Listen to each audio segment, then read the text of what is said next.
Welcome to this session on tips and strategies for effective networking.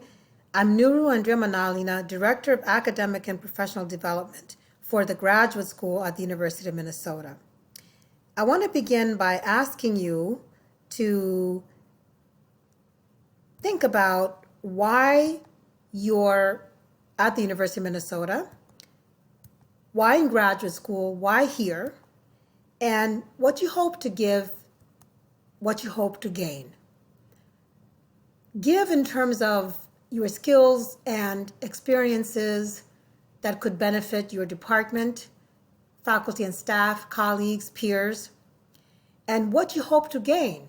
Because you're not in graduate school passing time, you're in graduate school to gain information and acquire skills and competencies so that you can transition into a rewarding career where I hope you will affect positive change in your field of interest.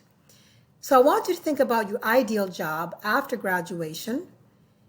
For those of you just starting out, you might say, well, I have no idea what I want to do with my degree. That's fair. But the reason I want you to think about your ideal job is because part of what you're going to do in graduate school depends on what you want to do with your degree immediately after graduate school. So you cross the stage, degree in hand. Now what? What's your title? What is the title for the position that you would want immediately after graduation? So are you manager of a lab at a federal agency? Are you director of a nonprofit? Are you an assistant professor of a particular subject matter at an academic institution, like a 2-year or 4-year or a research university? What are your job responsibilities? Okay, so responsibilities could be research, teaching, administrative, you're supervising a team, you're allocating budget for expenses and salary, you're leading meetings or you're in meetings constantly. So what are your responsibilities? So you can imagine different types of work that you would be doing in your ideal position. Then I want you to post your ideal job. So what qualifications do you have to obtain your ideal job? What skills and experiences would you need? And be honest and genuine about what those skills and qualifications are, because you need to think about whether you have those qualifications and skills to actually get that ideal job when you graduate. Then you would think about your strengths and areas that you need to develop while at the university to get that job. So for example, if you say, well, I want to be a director of a nonprofit organization focusing on environmental justice, for example. Well, based on the posting of that ideal job, do you have strengths that's in that posting in terms of your qualification and skills? So are you already good at organizing? Do you already have management or leadership experience? What do you need to have that you currently don't have to be a top candidate for that position? And that's what you're going to be focusing on while you're at the University of Minnesota. So I want you to think about information gathering and planning as a road for success. Information by itself is just information. You just sit on it if you don't do something with it. And planning requires information. You can't plan if you don't have information. So these go hand in hand. So think about information as giving you options, and options as a way to be successful or effective in reaching your goals.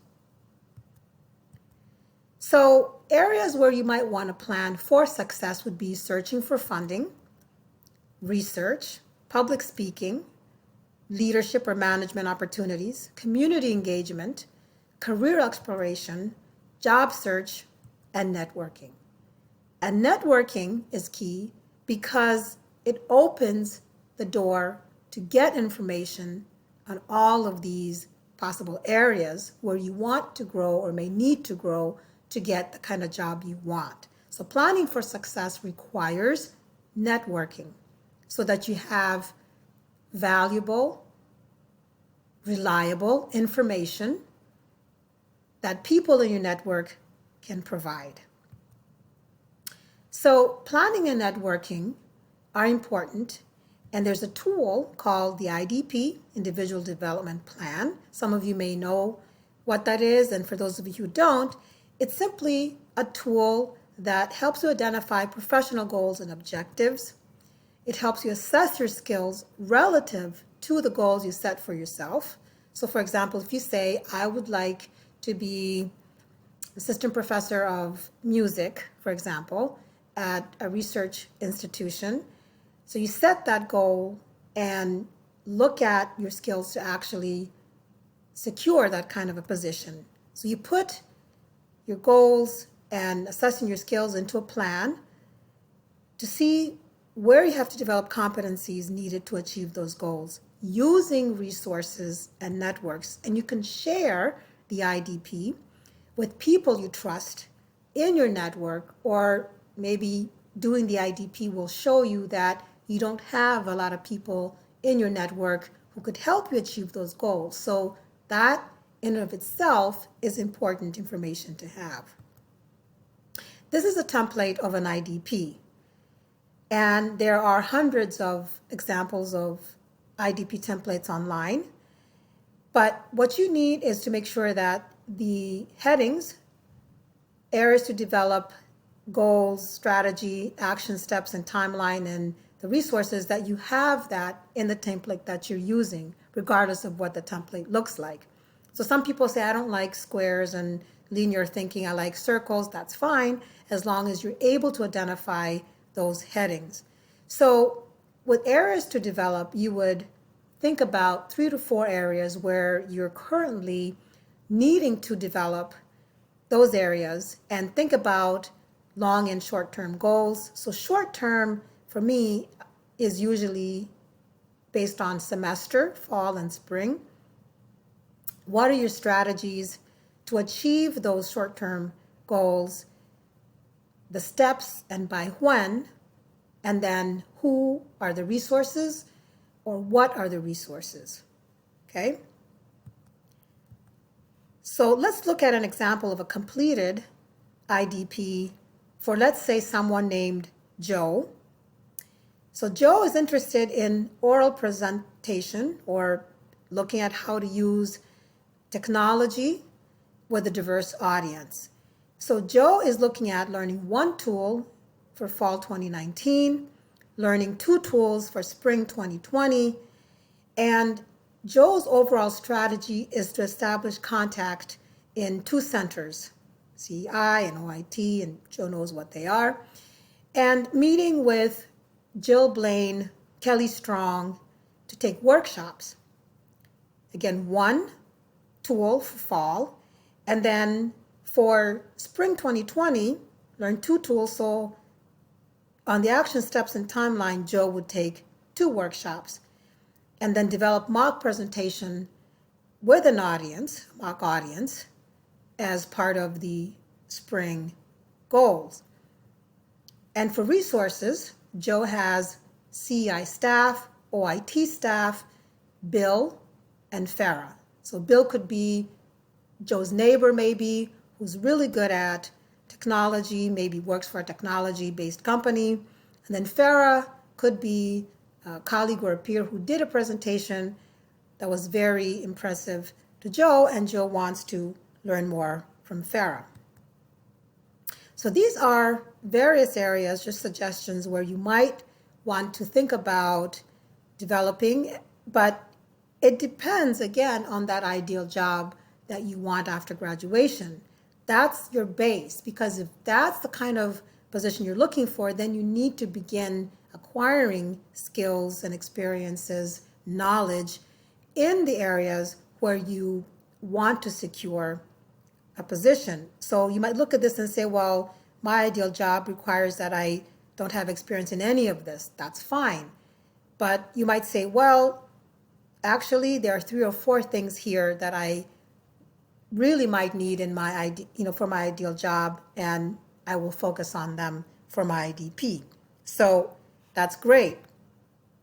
Now, when you look at the IDP template, I want you to look at that last column on networking, because it's important to know that without networking, without resources, you can't have a successful IDP, because you need information from people who have information you need to achieve those goals. So who might be able to help you get information on funding that you need to complete your graduate program and to be successful in your ideal job? Who might be knowledgeable about leadership opportunities, organizations you might join and lead in order for you to get that skill? So that's why the IDP is essentially a networking tool, because when you share this IDP with somebody, you can say, hey, I listed you here as a resource for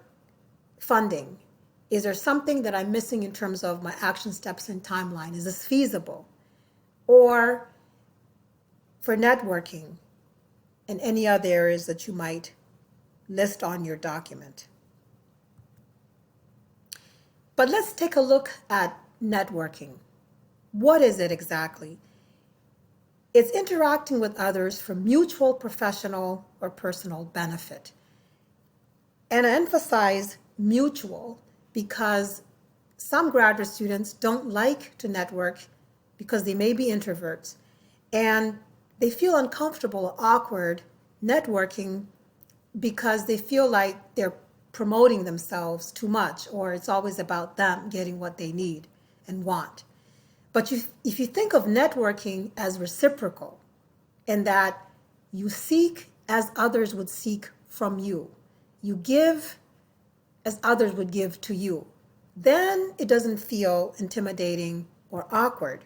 And people have been networking forever, since I would say the beginning of time, because you had to depend on other people to survive. And networking is just a natural part of life. We see it happen in fraternities and sororities and clubs and associations and communities.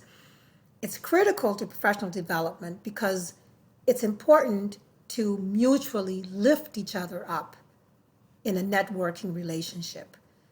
So you and the other person both benefit from knowing each other and being in each other's circle.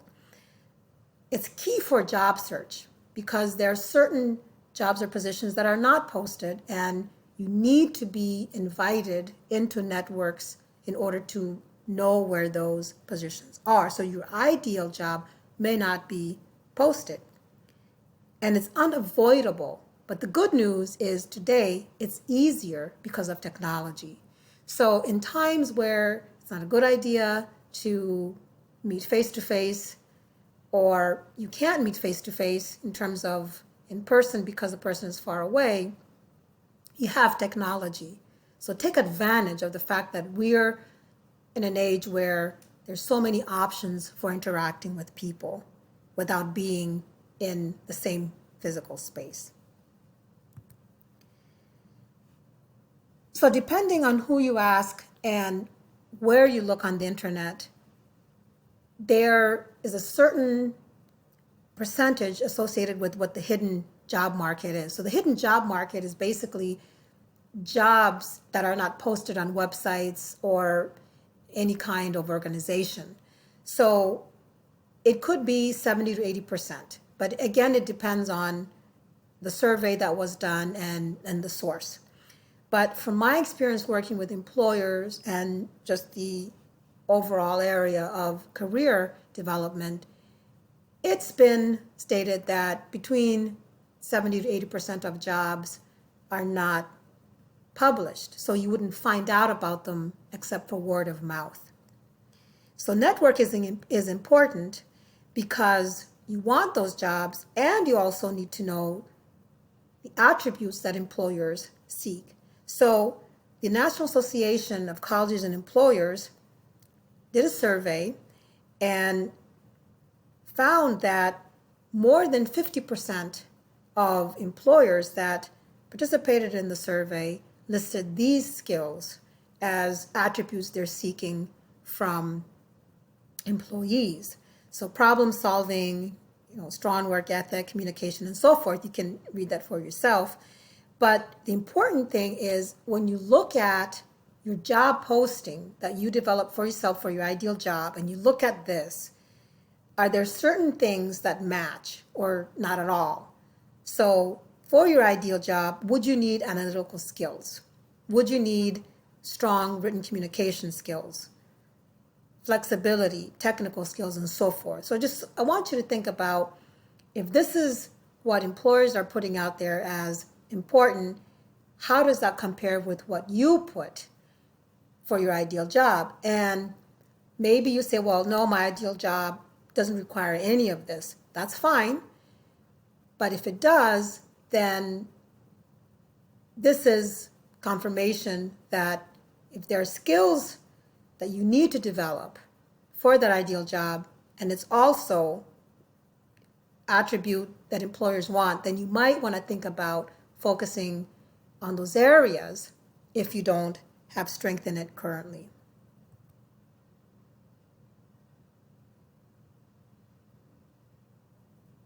So I want you to see what just happened on this slide, where employers are hiring, starting with looking inside their company and seeing who's already there that has the skills and the qualifications needed to fill a position.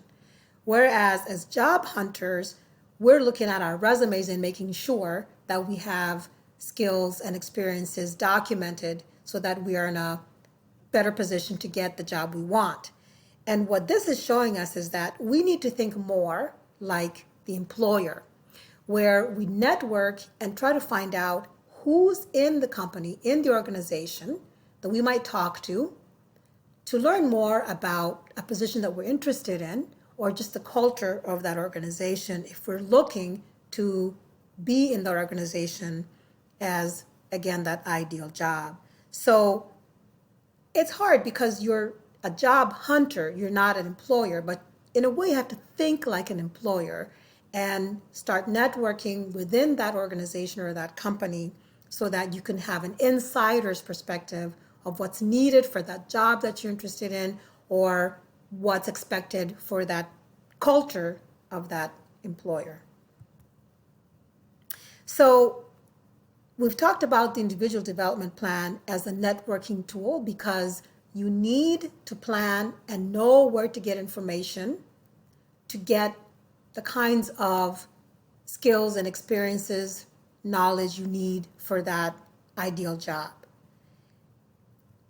So look again at areas that you want to develop, goals, timeline, and again, your network of people who will help you accomplish those goals.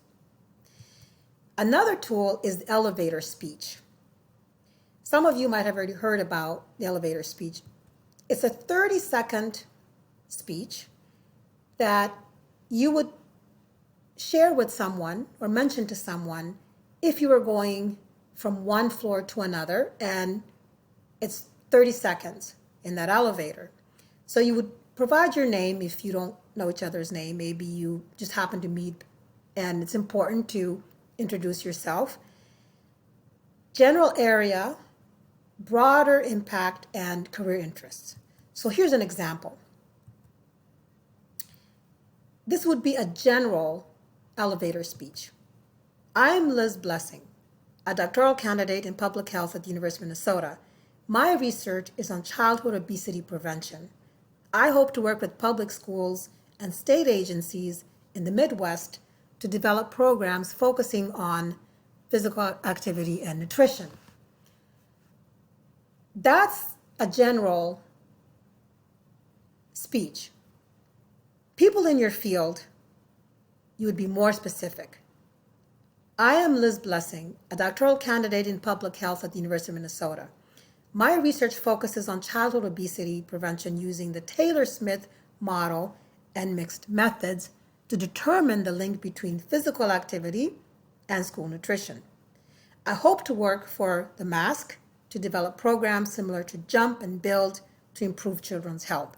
Notice how Liz is changing her language by using acronyms familiar to people in her field. She's not doing that with the general example. The reason you want to be more specific is if people know, and she's assuming people know what mask, jump, and build are, then they can follow up and say, you know what? I worked with mask, or I'm on the advisory board for jump, or whatever. And that would lead to more conversations that would help both Liz and the person she's talking with. So it's an hourglass model. Broad, what is your interest broadly? What are you doing related to your interest? What methods are you using? What career path are you pursuing? And then broad again in terms of how will that impact society? How will that impact your field? How will that impact the broader discipline? So we've talked about the IDP, the elevator speech, and now 30-minute informational interview. So some of you might be familiar with the informational interview. It's to learn about a particular career path and or a position of interest to you. So you would interview someone who's in a position you're interested in eventually or immediately after getting your degree. Again, that ideal job. It's to get tips on preparing for the job search in that field, in that employment sector, in that company. So you're doing this as you're going through graduate school so that you can prepare for when you're actually on the job search. Ideally, you're not on the job search yet when you're doing informational interview. You're just building to that. It's a way to meet potential employers so that you can expand your network. But you're not looking for a job. You're not interviewing for a job. You're interviewing somebody for information about a career path you might want to pursue. And if there's good rapport and good connection, that person might at some point consider you for a job, but not at the time that you're doing the interview. So you would research an organization where you would be interested in talking to somebody who's in a position similar to what you would like to get when you're done with your degree. And the idea is to focus on the interviewee, not to focus on you, because you have only 30 minutes to talk to somebody. And there are 5 questions that I suggest you ask. I share this with my graduate students. Ask the person, why were you interested in this area of work? You want to know whether your interest and their interest are similar. Why or how did you find out about this position? What is your role or responsibilities, rewards, and challenges? So you want to know what they do. Are they in meetings? Are they traveling all the time? Because you want to know whether this is the kind of career you want in case you don't want to travel or can't travel for various reasons. And what advice would you give to someone interested in a similar position?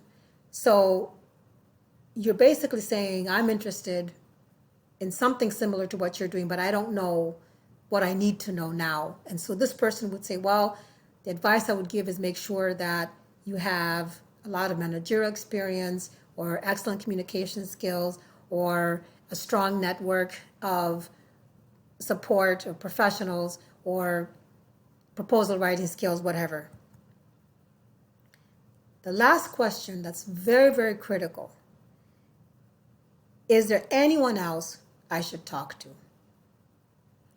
This is important because whoever the person recommends you talk to, you talk with, that's your next informational interview. I tell my grad students that they need, at minimum, to do 2 informational interviews per semester until they're done with their degree. If you could do 1 every month, that would be even better. So they said, well, where am I going to find all these people to do informational interviews? If you end an informational interview with, is there anyone else I should talk to? There's your next interview. So it's a snowball effect, okay? And it doesn't end with just, is there anyone else I should talk to? You can ask, request very kindly and humbly that the person introduce you to that other person whom they would recommend you speak with. So you would say, I'm really grateful that you would recommend me to your colleague down the hall, like you said, but I don't know Sarah or Jackie or whoever. Would it be possible? Would it be a huge inconvenience if I ask you to please do an email introduction for me to your colleagues? And that way, you, the one seeking the interview, would probably get a faster response if the person already knows that you have been referred to them by a colleague. So make sure you end with, is there anyone else I should talk to? And that will begin your journey into informational interviewing. You just need that one to begin with. And then afterwards, it should be easier to get more referrals for informational interview. When you're done with the informational interview, 30 minutes is over, make sure you either leave a business card or some way for that person to connect with you if they don't have your email already. So depending on how you connected to them, if it was somebody introduced you, so there wasn't an email exchange, then make sure that they have some way to contact you later.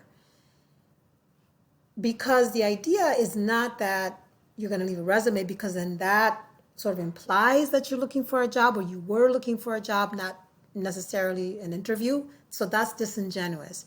But the idea is that if they have further information about what they discussed with you or shared with you, that they have a way to get that information to you. But if they do say, well, do you have a resume? If they ask for a resume, then you could give one. You could say, I will email you one or send you one if you don't have one with you. But you don't offer to give a resume.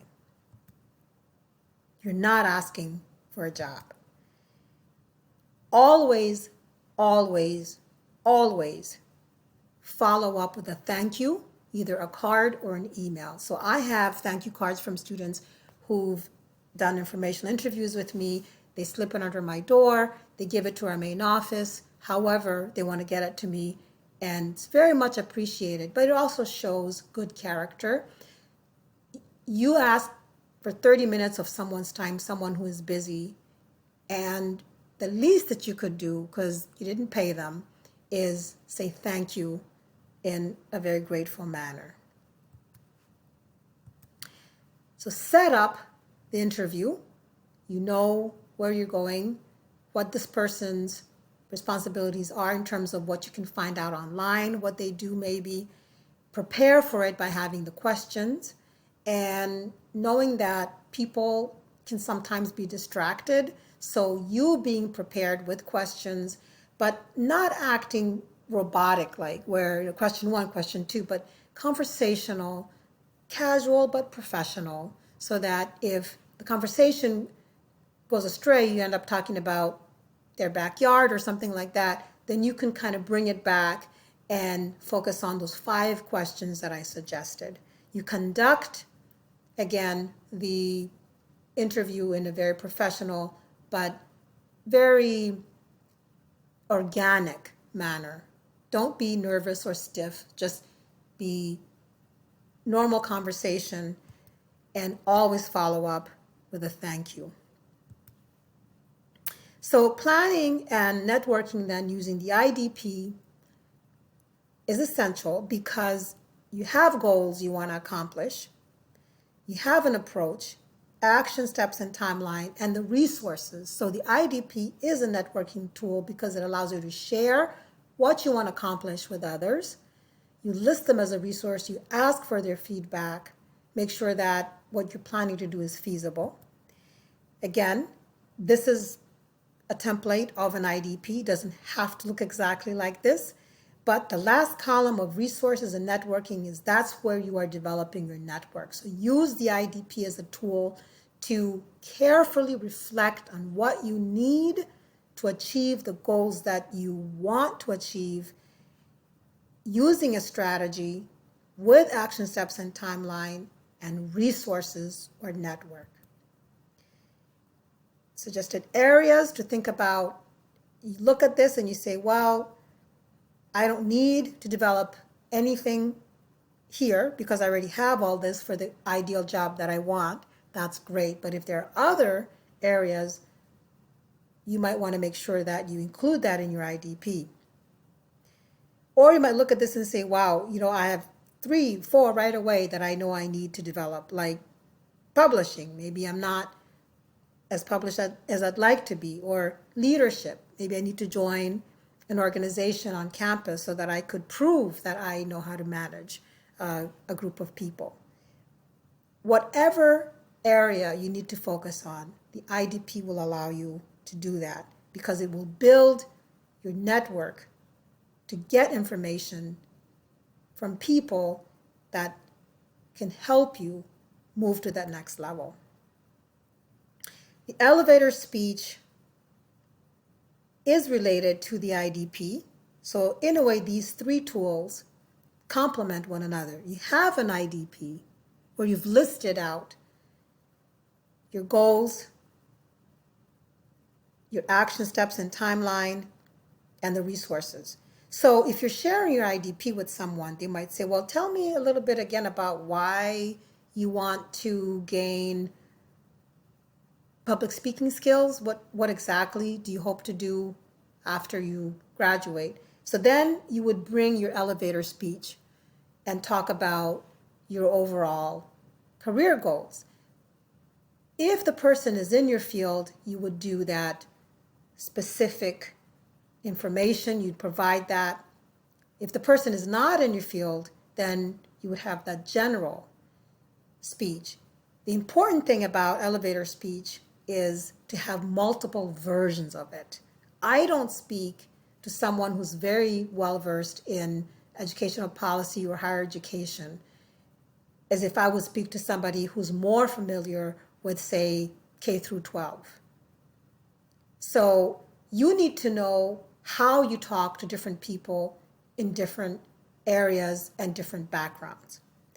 The informational interview is also important because once you have an IDP and an elevator speech sort of mapped out, then you'd be more confident in looking at that and saying, well, who do I need to talk to now to get more information about X, Y, and Z?